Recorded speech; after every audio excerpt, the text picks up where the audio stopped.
Donc pour la fonction h,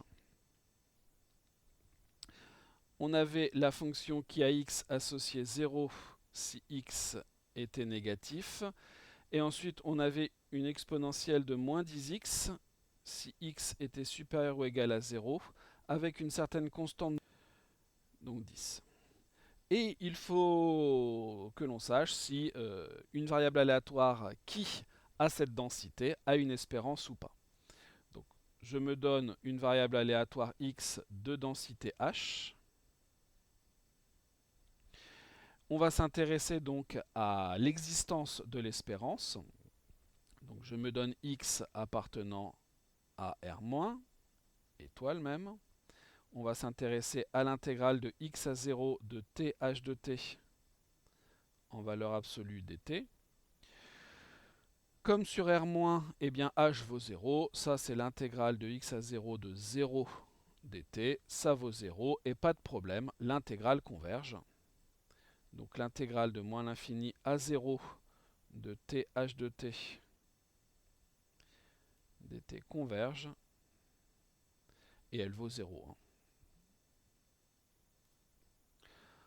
Ensuite, on se donne cette fois x appartenant à R+, et on va s'intéresser bien sûr à l'intégrale de 0 à x de valeur absolue de t h de t dt, qui est l'intégrale de 0 à x de t multiplié par 10 exponentielle de moins 10t dt. Ici, x est positif, donc sur l'intervalle 0x, t est positif, l'exponentielle est positive, je peux calculer ça sans intégrale. Avec un peu de place en plus, ça ira mieux.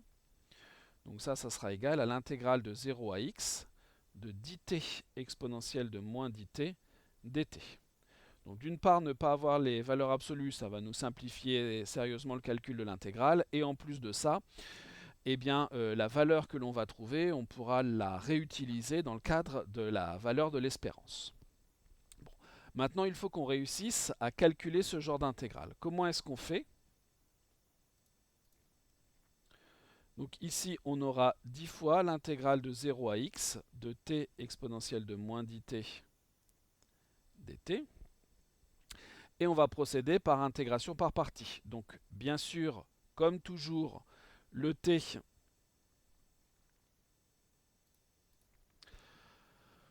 donc l'exponentielle, ça sera notre u', le t, ça sera le v.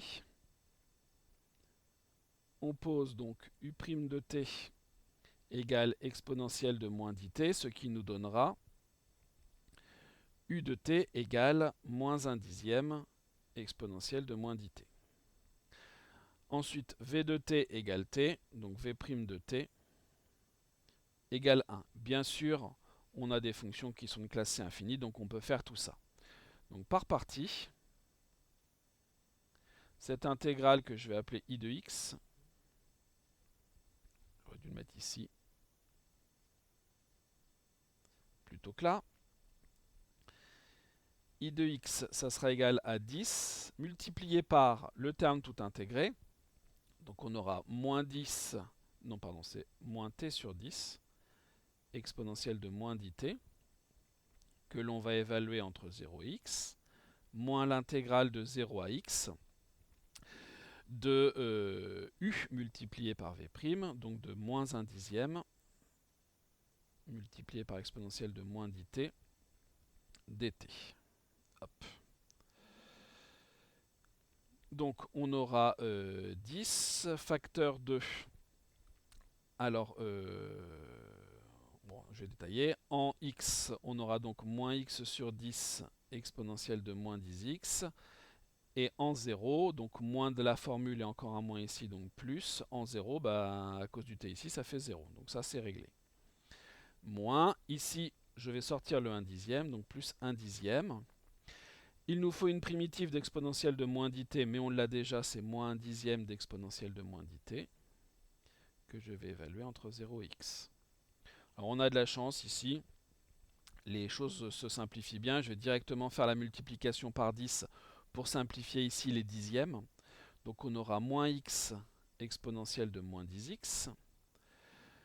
plus ce qui va se passer ici en x, donc on aura moins 1 dixième de exponentielle de moins 10x, et en 0, donc plus 1 dixième. Voilà. Donc maintenant, il faut étudier la limite quand x tend vers plus l'infini de tout ça. Donc ici, la limite de moins x exponentielle de moins 10x, évidemment, c'est l'exponentielle qui l'emporte, hein, c'est 0 par croissance comparée. La limite quand x tend vers plus l'infini de moins 1 dixième exponentielle de moins 10x, là c'est encore plus simple, c'est directement 0. Et donc, par somme, la limite quand x tend vers plus l'infini de l'intégrale de 0 à x de t h de t dt vaut 1 dixième. Conclusion, eh bien l'intégrale de 0 à plus l'infini de valeur absolue de t h de t dt converge et vaut 1 dixième. Donc on en déduit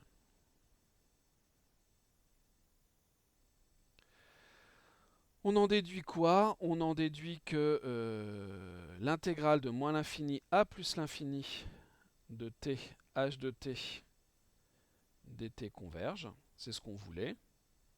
Donc l'intégrale de moins l'infini à plus l'infini de t h de t dt converge absolument.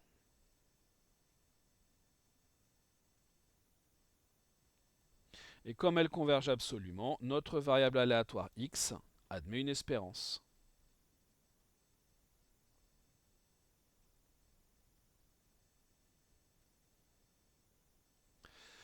Cette espérance, on peut la calculer. E de x, c'est l'intégrale de moins l'infini à plus l'infini de t sans valeur absolue h de t dt. C'est l'intégrale de moins l'infini à 0 de t h de t dt plus l'intégrale de 0 à plus l'infini de t h de t dt. Pourquoi est-ce qu'on découpe ça? Parce que tout simplement cette intégrale-là vaut 0 puisque h est égal à 0 sur r-, étoile. Et cette chose-là, en fait, on l'a déjà calculée comme on n'a que des fonctions positives. On avait dit tout au début que l'intégrale avec des valeurs absolues, c'était l'intégrale sans valeur absolue. Et on avait trouvé 1 dixième. Donc ça vaut 1 dixième. Donc E de x vaut 1 dixième. Voilà ce qui conclut cet exercice 16.